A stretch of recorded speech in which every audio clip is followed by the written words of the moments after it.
আমার YouTube channel সবাইকে welcome. তো দেখ আমার হাতে কী আছে, ধনে পাতা। শীতকাল মানে ধনে পাতা, ধনে পাতা সিজনে ধনে পাতা কত রকম কত লোক কিছু খায়। তো আজকে আমি একটা নতুন রেসিপি তোমাদের সামনে ট্রাই করলাম।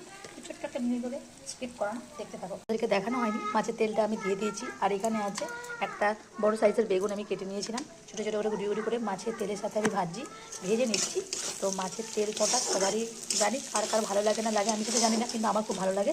আর এখানে আছে বেগুন, যে একে বলি আমরা তেলে বেগুন। তো তেলে বেগুনের মধ্যে তো সবাই বেগুন আর তেলেই মেরে দেয় একদম, যাকে বলে আর কি।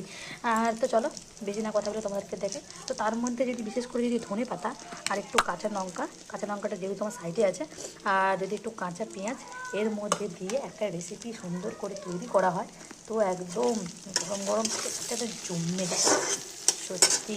আমি ঝুড়ি ঝুড়ি ছোটো যেগুলো কেটেছিলাম সেগুলো আমি দিয়ে দিলাম এর মধ্যে। তো কাঁচা পেঁয়াজটা বেশি ভাজা হবে না, তো কাঁচা পেঁয়াজটা আটকাচ্ছা হয়ে থাকবে।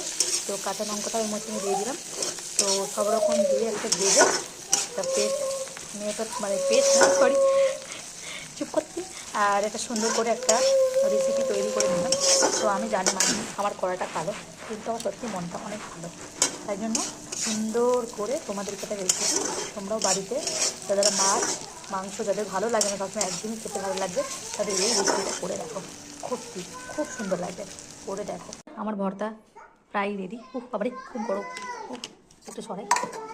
নিতে পারছি না যেহেতু দেখি প্লাস্টিকের একদম প্লেট, খুবই গরম। তোমাদেরকে তুলে একটু দেখা সাইড ধরে দেখো, খুব সুন্দর একটা রেসিপি তেলে বেগুন, খুব সুন্দর। সবাই সব রকম দিয়ে ট্রাই করো, তোমরা এরকম দিয়ে ট্রাই করো, খুব সুন্দর রেজাল্ট পাবে। আর গরম গরম ভাতের সাথে তো জমে যাবে। আমার যেহেতু এখানে ভাত হয়ে গেছে, তুমি গরম গরম ভাতের সাথে যে খাবো, উফ অসাধারণ হয়েছে।